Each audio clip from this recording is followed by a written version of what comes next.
Yun, natapos na kami sa BS Mecca. So nilagyan ko sir ng chrome para mag-match dun sa GRS niya. Nilagyan ko rin siya ng red horn.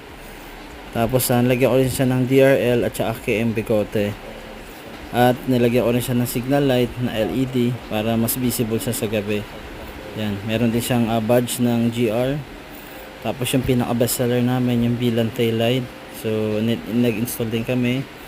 At nilagyan ko na rin si sir ng rear bumper light. Tapos sa body kit naman nilagyan ko si sir ng original na GR bumper. So ABS plastic po yan. So galing pa yan sa Malaysia. Nilagyan ko rin si sir ng ducktail prime ducktail. Yan, naka body color na din.